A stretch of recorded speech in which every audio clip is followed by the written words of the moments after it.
ये इतने सारे लोग यहाँ पर क्या कर रहे हैं और कराची में ये कच्चा और सुनसान इलाका कहाँ पर है, चलो आपको मैं आज की वीडियो में बताता हूँ।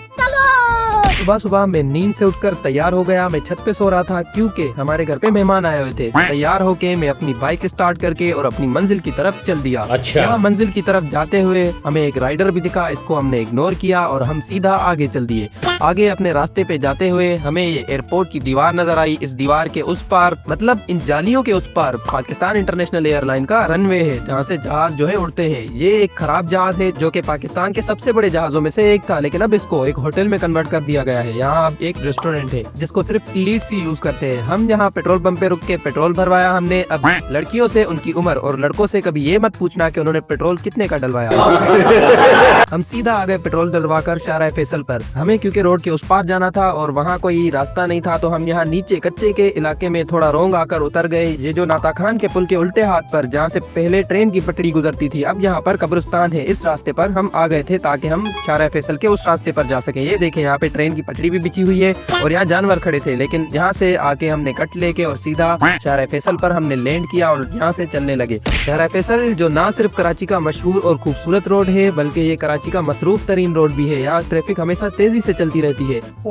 यहाँ पर बड़ी बड़ी कंपनीज की प्यारी प्यारी ऑफिसेज भी बनी हुई हैं जो कि बड़ी बड़ी बिल्डिंग्स हैं, और यहाँ पर बहुत सारी सोसाइटीज आर्मी के अंडर भी हैं। और यहाँ से हम ये पुल लेकर कट लिया हमने ताकि हम कोरंगी की तरफ जा सके। आपको बाद में बताऊंगा कि हम कोरंगी क्यों जा रहे हैं। यहाँ जाते हुए क्योंकि मैं शूट कर रहा था तो बस वाले ने मेरे साथ ये हरकत की। ने अपनी बस को मेरे करीब लाकर और इतने जोर से हॉर्न बजाया कि मेरी तो रूह निकल गई, लेकिन इसको हमने इग्नोर किया और हम चल दिए अपनी मंजिल की तरफ। यहाँ मंजिल की तरफ जाते हुए हमें इकरा यूनिवर्सिटी दिखी। जो यहाँ पढ़ते हैं, जहाँ जो इकरा यूनिवर्सिटी के सीन्स को जानते हैं, वो खड़े होकर इकरा यूनिवर्सिटी को सलाम करें। और इसको सलाम करने के बाद हम चले गए आगे कोरंगी की तरफ। ये बिल्डिंग कोरंगी जाते हुए आपको जरूर दिखेगी। मगर क्यों? आगे जाते हुए मैं एक पुल पे चढ़ा जहाँ पे मैं एक हाथ से शूट कर रहा था और एक हाथ से बाइक चला रहा था। काफी रिस्की था, लेकिन अब दोबारा ऐसा रिस्क नहीं लूंगा क्योंकि ये पुल काफी खतरनाक था। आगे गूगल हमें एक बहुत बड़ी नदी दिखा रहा था, लेकिन हम आगे रास्ते पर हमें कोई नदी नहीं दिखाई दी, बल्कि यहाँ अफगानी अपने कंटेनर खड़े करके बैठे हुए थे और सीमेंट और ब्लॉक वगैरह कुछ ऐसी चीजें बना रहे थे। जैसे ही हम आगे गए हमें यहाँ से छोटे से नाले दिखे जो कि ये गटर लाइंस वगैरह के नाले होते हैं, वो तो दिखे, लेकिन यहाँ पर कहीं भी जो गूगल नदियाँ दिखा रहा था वो वाली नहीं थी। ना ही यहाँ पर कोई साफ पानी था, यहाँ पर बस गटर लाइंस का ही पानी था जो कि सिर्फ कचरा ही कचरा था।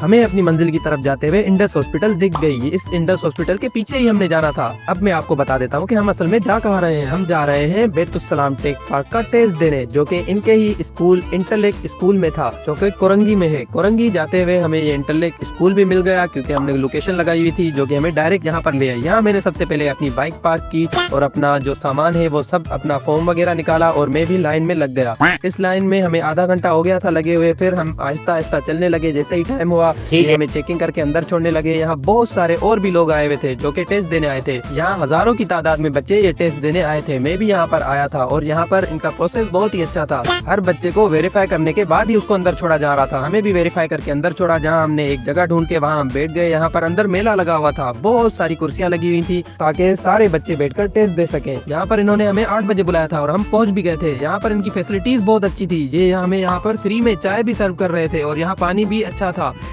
इन्होंने यहाँ पर हमें अपने इदारे का इंट्रोडक्शन वगैरह करवाया। यहाँ पर एक बात आपको पहले ही बता दूं कि चीटिंग का कोई आसरा नहीं होता। यहाँ पर इनका निजाम बहुत ही सख्त है, तो इसलिए पूरी ईमानदारी से टेस्ट दिया जाता है। फिर हम यहाँ खड़े होकर हमने कौमी तराना पढ़ा और अपना टेस्ट दिया। ये टेस्ट देकर हमने अपना टेस्ट इन बेंच पर सबमिट किया।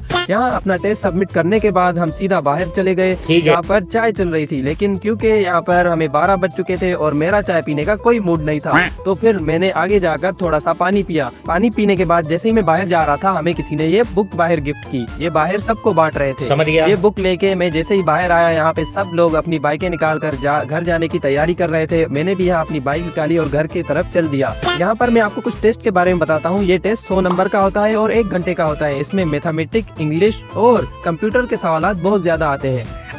चलो आपको कोरंगी का इंडस्ट्रियल रोड दिखाता हूँ। इस रोड पर बहुत बड़ी बड़ी इंडस्ट्रीज के प्लांट वगैरह लगे हुए हैं। यहाँ पर पाकिस्तान की बहुत जो बड़ी बड़ी इंडस्ट्रीज हैं, जैसे मोबाइल वगैरह की इंडस्ट्रीज, टेक की इंडस्ट्रीज और पेंट की, और भी बहुत सारी इंडस्ट्रीज यहाँ पर लगी हुई हैं। यहाँ जितनी भी इंडस्ट्रीज के प्लांट्स लगे हुए हैं, तकरीबन इंडस्ट्रीज के प्लांट बड़े ही खूबसूरत बने हुए हैं।